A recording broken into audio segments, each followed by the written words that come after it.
अविनाश और चुगली ईशा, एविल ईशा बैठ के बातें कर रहे हैं, जहाँ पे अविनाश ने ये कहा, यार मुझे ना ये नप्ती और करण कंपटीशन ही नहीं लगते, मुझे ऐसा लगता है कि ये शो में हो ना हो एकदम एक बराबर है। चलो समझ में आता है कि भाई आपको दो कंटेस्टेंट नहीं समझ में आ रहे हैं, या फिर वो आपको कंपटीशन नहीं लगते, ठीक है मान लेते हैं। लेकिन जरा ईशा का जवाब सुनिए, इनका तो एक अलग ही ये हवाबाजी चल रही है। यू नो मुझे तो यहाँ पे कोई भी मेरा कंपटीशन नहीं लगता। लाइक सीरियसली ईशा, आपका कंपटीशन कोई भी नहीं है, तो फिर आप यहाँ पे किसके साथ compete कर रही हैं? आप इन सबसे ऊपर हैं। इतनी सुपीरियोरिटी कॉम्प्लेक्स अगर किसी को है और उस लड़की को बिग बॉस एक्सपोज नहीं कर रहे हैं, तो भाई बिग बॉस बैसनेस की भी तो हद होती है ना। कितनी बैसनेस दिखाओगे और कब तक दिखाओगे? कब इनका जिनका कंपटीशन ही नहीं है इस शो में, तो फिर इनको लाए क्यों हो? किसके साथ ये कॉम्पिटिट कर रही हैं यहाँ पे, किसके साथ लड़ रही हैं? मतलब कह देती कि भाई मुझे तो विवियन कंपटीशन लगता है, मुझे अविनाश तू कंपटीशन लगता है, ये भी तो कह सकती थी।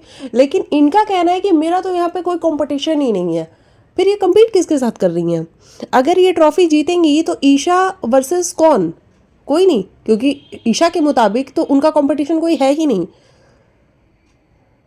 तो कुछ ऐसा, मतलब हवाबाजी की भी ना एक लिमिट होती है। जितनी हवाबाजी इनके अंदर चल रही है, ईशा एविल ईशा के अंदर, और बिग बॉस के मेकर्स तो ठान के बैठे हुए हैं कि भैया हम नहीं एक्सपोज करेंगे तुम्हें, हम अभी तुम्हारी सारी करतूतें बस दिखाते रहेंगे। दुनिया तुमको एक्सपोज करना चाहेगी, दुनिया कहेगी कि बिग बॉस क्या कर रहे हो, एक्सपोज करो इस लड़की को, लेकिन हम नहीं करेंगे।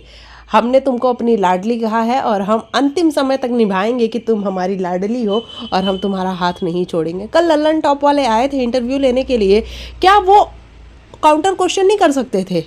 लेकिन नहीं, सामने से क्वेश्चन रख दिया कि करण को आपने ऐसा कहा। नहीं नहीं, वो तो मैंने मजाक मजाक में बोल दिया, मुझे तो याद भी नहीं है कि मैंने क्या बोला। अच्छा नहीं, वो मजाक मजाक में चीज़ें हुई, ये आंसर था। लल्लन टॉप वाले आपने देखा होगा ना, क्लिप तो देखी होगी वो वाली, क्योंकि जब आप क्वेश्चन करने जाते हो किसी से तो एटलीस्ट उसका सिनेरियो आपको पता होना चाहिए कि वो कॉन्टेक्स्ट क्या था, कि बिना कुछ जाने सुने बस आपके सामने क्वेश्चन आया, आपने क्वेश्चन पूछ दिया। तो ये है सारी चीज़ें। ईशा का कोई कंपटीशन ही नहीं है इस शो में। आप बताइएगा आपके हिसाब से क्या है?